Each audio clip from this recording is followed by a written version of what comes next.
Pada tanggal 18 Februari, sebuah video menjadi viral di TikTok. Video ini berisikan konten tentang kisah perselingkuhan Ayus, keyboardis grup Sabian Gambus, dan Nisa yang merupakan vokalis dari grup religi ini. Video tersebut terkonfirmasi oleh adik kandung Ayu sendiri yang bernama Fadila Nova. Dia mengungkapkan bahwa kakaknya dan sang istri Riri dalam proses perceraian di Pengadilan Agama Jakarta Utara dengan alasan adanya pihak ketiga dalam hubungan mereka. Dan Ayu sendiri disebut telah meninggalkan rumah sejak Januari 2021. Belum lama sebelum kasus ini viral, terdapat juga video di mana istri Sa menghadang mobil yang ditumpangi oleh suami dan seorang pelakor berada di Sumatera Utara. Belum lama juga ada sebuah video yang sama viralnya di mana ada istri Sa dan keluarganya yang melakukan pengeroyokan terhadap pelakor. Banyaknya kasus perpelakoran ini kemudian menimbulkan banyak pertanyaan, terutama dari para binisa. Bisa nggak sih kalau pelakor-pelakor ini tuh dihukum aja gitu? Sayang sekali jawabannya adalah tidak. Tapi tenang aja, jangan kecewa karena sebenarnya ada kok upaya-upaya hukum yang bisa dilakukan oleh para binisa supaya para pelakor dan suami tukang selingkuh itu jadi jera. Apa aja tuh?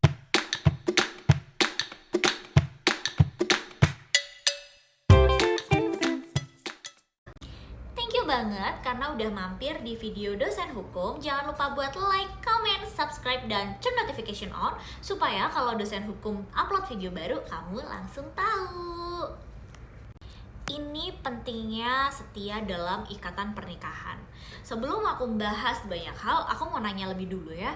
Ada gak sih di antara kalian atau orang-orang terdekat kalian atau saudara atau siapapun juga itu yang pernah jadi korban pelakor? Tolong banget komen di bawah ya, karena aku penasaran banget. Katanya tuh banyak korban pelakor di Indonesia. Baru-baru ini kasus yang muncul tuh banyak banget soalnya. Nah, info ya, sebenarnya pelakor ini bukan sama sekali nggak bisa dihukum atau dikenain pasal tertentu. Karena kalau misalnya salah satu atau kedua belah pihak di antara mereka yang melakukan perselingkuhan ini udah menikah dan ketahuan berselingkuh terus kemudian berzina, para pihak itu sebenarnya bisa dikenakan sebuah pasal, yaitu pasal tentang perzinahan. Dalam KUHP ada di pasal 284 ayat 1 yang bunyinya, ayat 1 diancam dengan pidana penjara paling lama 9 bulan. Angka 1 huruf A, seorang pria yang telah kawin yang melakukan mukah padahal diketahui bahwa pasal 27 BW berlaku baginya. Huruf B, seorang wanita yang telah kawin yang melakukan mukah. Angka 2 huruf A, seorang pria yang turut serta melakukan perbuatan itu padahal diketahuinya bahwa yang turut bersalah telah kawin.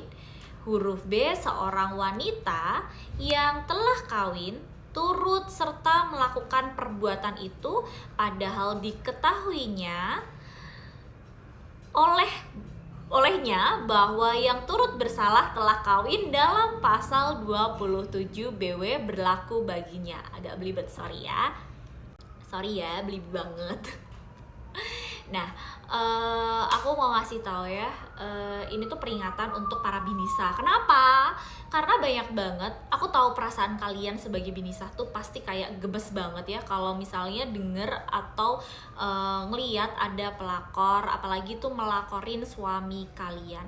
Nah, aku tahu deh, kayak kebayang gitu apa dan gimana perasaan kalian. Tapi aku mau ngingetin kalau misalnya kalian tuh jangan sampai hilaf melakukan main hakim sendiri.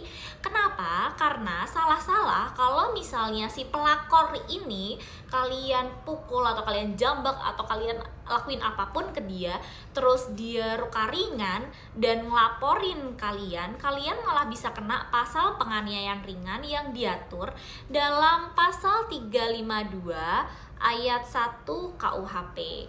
Nah, di sini disebutin kecuali yang tersebut dalam pasal 353 dan 356, maka penganiayaan yang tidak menimbulkan penyakit dan atau halangan untuk menjalankan pekerjaan jabatan atau pencaharian diancam sebagai penganiayaan ringan dengan pidana paling lama 3 bulan dan pidana denda paling banyak Rp4.500. Pidana dapat ditambahkan sepertiga bagi orang yang melakukan kejahatan itu terhadap orang yang bekerja padanya atau menjadi bawahannya. Jadi aku benar-benar nggak rekomendasiin kalau kalian tuh mukulin atau melakukan penganiayaan ke orang-orang, ini nggak worth gitu ya. Salah-salah malah kalian yang bisa kena hukuman gitu. Udah jadi korban pelakor, malah masih dihukum dan itu tuh bisa sampai 3 bulan gitu kan, sayang ya. Nah, kalau misalnya yang kalian aniaya ini ternyata luka berat, itu lebih parah lagi hukumannya karena ada aturannya itu di pasal 351 Kitab Undang-Undang Hukum Pidana. Aduh, aku lagi belibet banget ya hari ini. Ini tuh hukumannya bisa sampai paling lama tuh 2 tahun 8 bulan. Jadi berasa banget ya kalau sampai kalian tuh mukulin terus yang bersangkutan itu luka berat, kalian bisa kena hukuman sampai maksimal. Kan sayang banget udah jadi korban masih dituntut sampai masuk penjara ya kan. Terus ngelampiasin rasa keselnya tuh gimana? Aku sih nyaranin kalian untuk melihat drakor. Jadi ada drakor gitu yang kalian pasti tahu, ini juga viral ya. Drakornya itu judulnya adalah The World of Married Couple, atau versi aslinya itu versi film Hollywood namanya Dr. Foster.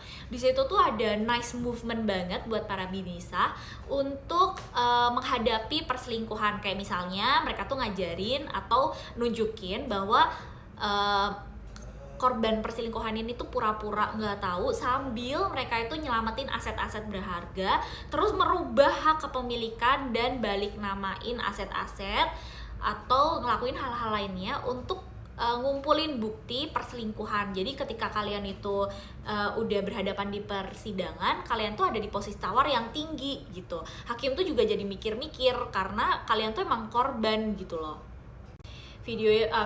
Film itu lumayan banget ya buat pelajaran gitu atau buat referensi aja. Tapi aku yakin banget sih sebenarnya gak pernah akan ada perempuan itu yang siap menghadapi permasalahan seperti ini dalam perkawinannya.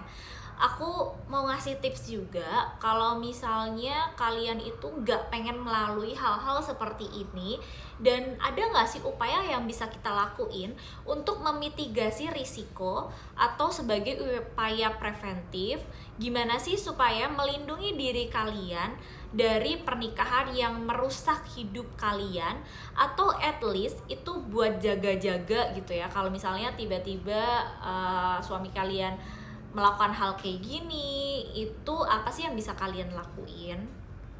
Tenang guys, ada aturannya. Untung banget ya, hukum itu nggak cuma ngatur gimana kamu punya hak dan kewajiban dalam perkawinan. Aku udah bahas di video aku sebelumnya tentang hak dan kewajiban dalam perkawinan. Nanti videonya aku akan taruh linknya di description box. Nah, tapi hukum ini ternyata juga ngatur gimana supaya pernikahan atau perkawinan kalian itu hampir tanpa resiko. Yaitu adalah ada di pasal 29 Undang-Undang Perkawinan nomor 1 tahun 74 Junto, Putusan Mahkamah Konstitusi nomor 69 garing PUU strip 98 garing 2015. Perjanjian perkawinan itu sekarang boleh dibuat pada waktu sebelum atau selama ikatan perkawinan. Hal apa aja sih yang sebenarnya tuh boleh diatur dalam perjanjian pranikah? Secara konsep itu boleh ngatur apapun sesuai dengan keinginan para pihak, tapi tetap harus gak boleh ngelanggar yang namanya norma-norma hukum, agama, dan kesusilaan. Umumnya, pasangan ini membuat perjanjian pranikah itu berisikan tentang pemisahan harta benda supaya ketika suami atau istri juga bisa ya, itu melakukan perbuatan yang gak sesuai dengan norma-norma pernikahan, salah satu pihak itu gak akan dirugikan secara material setidaknya ya. Karena kan sering banget nih kita ngeliat atau dengar cerita-cerita di mana ketika suami ini kepincut sama pelakor, kemudian si pelakornya itu morotin ya si suami ini, akhirnya malah binisah dan anak-anaknya ini hidup terlunta-lunta di jalanan gitu ya. Kan sering banget tuh ada dengar kisah-kisah kayak gitu. At least di sinetron lah, sinetron Indosiar sering banget ya mengangkat hal-hal semacam itu. Nah, dengan adanya perjanjian pranikah yang berisikan tentang pemisahan harta, ini bisa mengantisipasi kemungkinan hilangnya harta bersama. Tapi tetap, masing-masing pihak harus menjalankan hak dan kewajiban sesuai dengan undang-undang perkawinan. Berikutnya, aku mau ngasih tahu caranya supaya perjanjian pranikah ini menjadi sah di mata hukum. Yang pertama adalah adanya kesediaan serta kesepakatan dari suami serta istri untuk membuat dan menyepakati bersama perjanjian pranikah. Terus nggak boleh ada satu pihak baik dari laki-laki maupun dari istri itu yang merasa terpaksa dalam pembuatan perjanjian pranikah ini. Karena kalau sampai ada unsur keterpaksaan, maka perjanjian pranikah ini menjadi batal demi hukum. Pembuatan perjanjian pranikah itu nggak cukup sekedar ditulis di atas kertas aja ya, karena yang namanya perjanjian pranikah itu harus dibuat oleh pejabat yang berwenang. Dalam hal ini, pejabat yang berwenang adalah notaris dan dia itu juga bertindak sebagai saksi dari pembuatan perjanjian pranikah ini. Tambahan tips, notaris yang kamu pilih harus notaris yang kredibel sehingga menjadi objektif dalam perjanjian dan pada akhirnya nggak ada pihak yang merasa dirugikan. Karena kalau kamu milih notaris yang misalnya dia itu punya subjektivitas terhadap salah satu pihak, takutnya ini juga menjadi alasan penggugur dalam perjanjian pranikah karena ada satu pihak yang merasa dirugiin serta hasil dari perjanjian pranikah itu jadi nggak seimbang gitu loh. Setelah perjanjian pranikah ini dibuat secara resmi dengan saksi yaitu dari notaris tadi, perjanjian pranikah tersebut harus dilaporkan kepada lembaga pencatatan perkawinan yaitu KUA atau kantor catatan sipil yang akan mendokumentasikan perjanjian pranikah Anda sehingga perjanjian pranikah ini menjadi sah di mata hukum. Selesai deh. Dapatlah itu perjanjian pranikah untuk melindungi hak dan kewajiban kalian dalam pernikahan. Nah, ini adalah sebuah tips ya untuk kalian yang akan atau telah menikah. Tolong banget saling menjaga kesetiaan. Karena kalau misalnya kalian masih pacaran terus ada salah satu atau kalian kedua belah pihak itu bandel, ya udah gitu loh, yang dirugikan tuh cuman kalian sendiri. Tapi ketika kalian tuh udah menikah dan kemudian ada yang bandel atau selingkuh atau punya pelakor dan lain sebagainya, itu tuh yang dirugikan tuh bakal banyak pihak gitu loh. Ada keluarga, bahkan ada anak mungkin kalau kalian punya anak gitu. Jadi aku harap kalian tuh bener-bener ya, yang namanya pernikahan itu kan sebuah ikatan sakral. Jadi ketika kalian untuk memutuskan untuk menikah, sebaiknya kalian tuh benar-benar ingat kalau pernikahan itu adalah sekali untuk seumur hidup. Apalagi buat kalian yang udah punya anak ya. Nah, aku benar-benar berdoa ya supaya kalian semua yang hari ini nonton video aku itu nggak mengalami hal-hal buruk dalam pernikahan kalian. Semoga pernikahan kalian itu selalu bahagia, bertahan selama-lamanya sampai maut memisahkan kalian. Jadi thank you banget karena udah nonton video aku hari ini. Jangan lupa buat like, comment, subscribe, dan turn notification on supaya kalau dosen hukum upload video baru kamu langsung tahu. Thank you banget. Have a nice day.